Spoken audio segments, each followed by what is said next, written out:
बालपण हा शब्द जसा कानावर पडतो तसं डोळ्यासमोर जुनं अंगण, शेतातून येणारा गार वारा आणि लहान मुलांची टोळी खेळताना दिसते। त्यावेळेचे खेळ म्हणजे गोट्या, लगोरी, भेंड्या, भोवरा, पावसात डबक्यात उड्या। अंग चिखलानं माखायचं, पण मन मात्र एकदम स्वच्छ सोन्यासारखं असायचं। वडिलांचा हसरा चेहरा, आजोबांच्या गोष्टी, हेच आपलं दररोजचं सुख। पाटी फडकी घेऊन शाळेकडे निघायचं। वाटेत गवतावरून चालताना पाय ओली व्हायचे। मित्रांच्या गप्पा ऐकत ऐकत शाळेत कधी पोहोचलं कळत सुद्धा नव्हतं। सकाळचा सोनेरी सूर्य, दुपारचं गार वाऱ्याचं अंगावर थंडगार स्पर्श आणि रात्रीच्या आकाशात चमकणारे तारे, सगळं जणू काही आपल्यासाठीच होतं। आज पैशाच्या मागे पळता पळता त्या दिवसांची ऊब, तो निष्पापपणा मनाच्या कप्प्यात घट्ट बसून राहिलाय।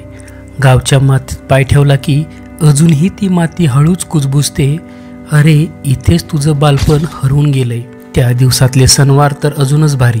दिवाळीत फटाके कमी पण आनंद जास्त होता।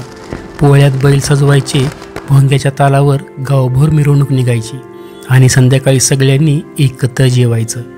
गणपती आला की अंगणातल्या मातीचा बाप्पा, फुलांची आरास आणि लहान मुलांचा तो गोंगाट। त्या आनंदात कोणताही मोबाईल नव्हता, पण आठवणी मात्र कायमच्या कॅमेऱ्यात बंद झाल्यासारख्या मनात कोरलेल्या असायच्या। शेतातली ऊस तोडणी बालपणात कामी खेळासारखं वाटायचं। वडिलांसोबत जनावरांना पाणी पाजणं, आईसोबत भाजी तोडणं आणि मग एखाद्या झाडाखाली बसून गार वारा घेत जेवण करणं। त्यावेळीची मज्जा कुठल्या 5 स्टार हॉटेलमध्ये सुद्धा मिळत नाही आता। गावातल्या पाखरांचा आवाज, चाफ्यांच्या फुलांचा सुगंध, चुलीवरच्या स्वयंपाकाचा वास, सगळं जणू अंगात मुरलंय। पण हळूहळू मोठं होत गेलो तशी ती मोकळी खरवली। शहरातल्या गोंगाटात दुर्गट रस्त्यावर चालताना ते दिवस जास्तच आठवतात।